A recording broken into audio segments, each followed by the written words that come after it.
موږ دا تپوس کوو چې ته کله قوم ته را مخامخ کېږې بلکل تنقید وکړه، په ټولو پاټو باندې تنقید وکړه، په ټول قیادت باندې تنقید وکړه. خو موږ ته نه 2-3 سواله تپوس کوو، د هغې جواب به م راکړې. یو دا چې دا دومره قرضې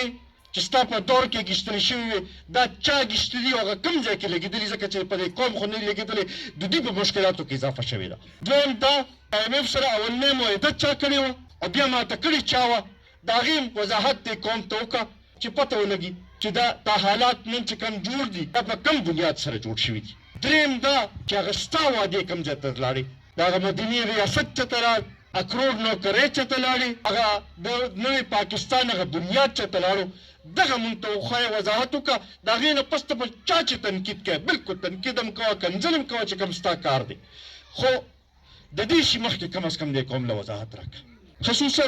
ما خپل ځوانانو ته دغه کوم چې تاسو په دې باندې سوچ وکړئ چې که د سره د دې مسلو حل و، نن دې وایي چې دوباره ماته دا حکومت راکړئ، په هغه 3.5 کاله کې د کم د خلکو مسایل حل کړل چې نن موږ دا وایو چې د سره د مسلې حل شته او بل چا سره نشته. نن خو چې کوم مشکلات راغلي دي هغه 3.5 کاله کې چې کوم قرضې واخیستلی شو، حالات جوړ کړی شو، هغې د وجې نه دا کوم مشکلات چې جوړ شوي دي، که د دې حل د سره وې پکار چې په 3.5 کاله کې هغه حل یې ویستلی وي او د عمل کې د ترقۍ په لار روانه کړې وي.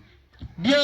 د په دور کې چې چین سره زموږ کوم حالات خراب شو، سعودي عرب سره چې کوم زموږ حالات خراب شو، د نورو ملکونو سره زموږ چې کوم حالات خراب شو، دې چې وایي چې زه بهر دنیا ډېره ښه پېژنم او زه د هغوی په سترګو کې سترګې اچولی شم او خبرې کولی شم، بیا هغه ولې هغه حالات خراب شو؟ ولې د پاکستان دا دغه شو چې بلکل یوازې پاتې شي په ټول دنیا کې؟ بیا دلته به راشو، خپل دی صوبې ته به راشو، 9 کاله د دوی د حکومتو شو. د هغې نتیجه څه ده؟ که واقعي د سره د مسلو حل وې، واقعي دا قوم د ترقۍ په لار روانولی شوې، په کار چې زمونږ دا صوبه خو چې ډېر په ترقۍ باندې روانه وه، 9 کاله پس ته خبره دې ته راغلې ده 1 تاریخ چې راشي زمونږ د صوبه حکومت چې دی هغه سرکاري ملازمینو له تنخوا نشي پوره کولی، تنخوا نشي ورسولی. که واقعي ډېر ښه حکومت د ده وې، واقعي د سره پالیسۍ ډېرې ټیک وې، نو په کار خو دا وه چې 9 کاله پس ته خو دا حل خو کم از کم زمونږ نه وي. ولې ماشاءالله تاسو نه تپوس کوم چې دلته کې دا کار ونه کړی شو نو ټول ملک کې به بیا څه وکړي؟ دا د سوچ خبره ده.